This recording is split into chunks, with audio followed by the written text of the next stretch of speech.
Today I'm going to be doing a review on the Outdoor Vitals Summit 0 degree Fahrenheit down sleeping bag. I got it in black and the regular size, and this is a review unit sent by Outdoor Vitals, but of course I'm free to say whatever I want about it, so this is just a review based on my experience. And if you want to cut to the chase, this is a very warm, light, and affordable sleeping bag, and for me, it's by far and away the best sleeping bag I've ever used, and I would recommend it to anyone. But as far as details, first off, it comes with a compression sack. It came packed in the compression sack for us. This configuration would run $185 on the Outdoor Vitals website. So before I was doing this review, I was thinking, what do you actually need to know from a sleeping bag review? First would obviously be warmth. Does it keep you warm at night? So I've used this on 4 separate trips. Unfortunately, none of them were in the winter. One of them was around 60 degrees at night. 2 of them were like probably in the 70s or 80s at night. It was really hot. And then one was on Mount Whitney where it probably got down into the 40s at night.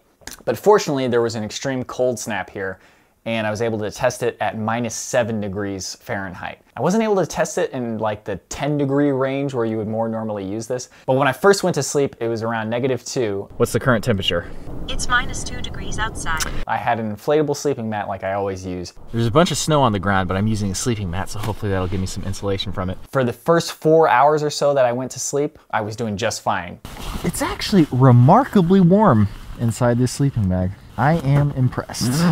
It's my first time using a down sleeping bag in the cold. But then I got up at 3 in the morning. I checked what the temperature was. It was -7. It's 3:30-ish in the morning. I just checked the temperature. It's -7.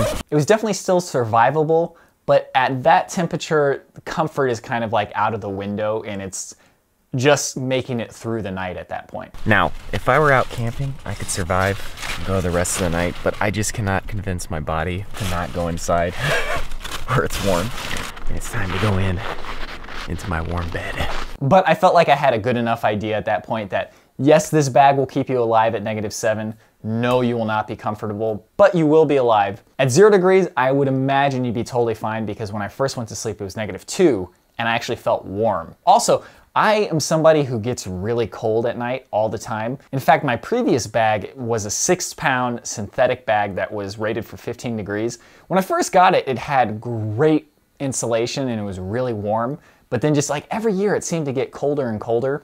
Compared to that bag, this is just like a night and day difference. But after my experience at -7 degrees, I feel confident that it's definitely a 0 degree bag. In the summer, when I was using it in hotter temperatures, sometimes I would use it as a quilt instead of a mummy bag. And that was really good because it still kept you warm, but you could like move around really easily. So maybe that's something that you guys already do, but I had at least never thought of doing that before, where you just leave it unzipped and then you put it on top of you. I will say though that in Germany, it was so hot and I was sleeping on top of the sleeping bag. And man, even me, I was sweating from sleeping on top of the bag. But the weather then was in the 80s or maybe even 90s, and there was really high humidity, so you're probably not gonna be taking a 0 degree sleeping bag on that anyway. But if you're somebody like me who just wants to get one bag for year round, know that that might be a problem for you, especially if you get hot at night. It'll be great for the winter, but for summer, it's gonna be too hot on occasions, even sleeping on top of it. So weight and size, 2 pounds, 13 ounces for the bag, add another 4 ounces for the compression sack. So you're at a total of 3 pounds, 1 ounce. And for me, that's half the weight of my old synthetic bag. As far as I'm concerned, 3 pounds is really nice for 0 degrees. Also, the compression sack works quite well. It compresses it down to a nice manageable size. And my backpack is 90 liters, so I could fit anything in there, but you could take that into account for yourself. So as far as actually sleeping in the bag for my size, I'm 6 feet tall and I weigh 155 pounds. I have fairly broad shoulders, but nothing enormous. For me, it was plenty comfortable. I was able to move around. Bringing my knees up to my chest is just possible. It's like you kind of have to stretch it a little bit, but you can do it if you want to.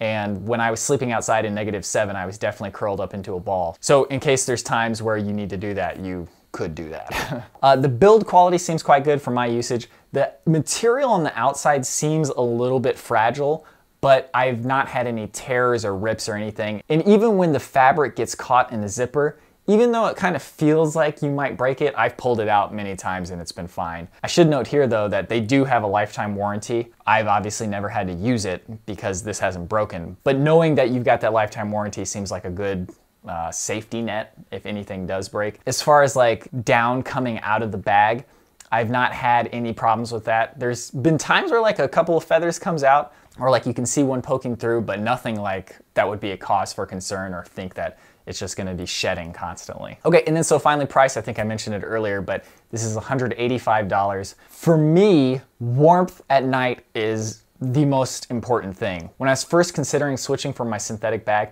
I was looking at the prices of down sleeping bags, and a lot of them are just like in the $400, $500, $600 range. And I don't get sticker shock that often because I buy lots of camera stuff, and if you want to get sticker shock, that's what you should do. But $400 or $500 or $600 for a sleeping bag just seems a little bit excessive, especially when this one that performs really, really well, uses the same materials and is really warm, costs only $185. I feel like some of these bags have to be overpriced. But $185 for a really warm, really good sleeping bag that has a lifetime warranty, I feel like that's a pretty good deal. Obviously, your mileage is gonna vary on that, what your budget is. But for a down sleeping bag, this is one of the best prices I've seen. I feel like there's not too much left to say. It's built really well. It's lightweight. It's very warm. Looks nice. I like the black color. I like the gray lining too. It looks kind of cool. If you're somebody who gets hot, you might not want to go for the 0 degree. I know they have a 20 degree bag, but I haven't tried that, so I don't know. But using a down bag for the first time, I couldn't believe how warm it was. It's just amazing how down is able to trap heat. But yeah, highly recommended Outdoor Vitals 0 degree Summit, regular size sleeping bag in the color black. That's what today's review was. Check it out. Hopefully this review has been helpful. So thank you for watching. See you next time.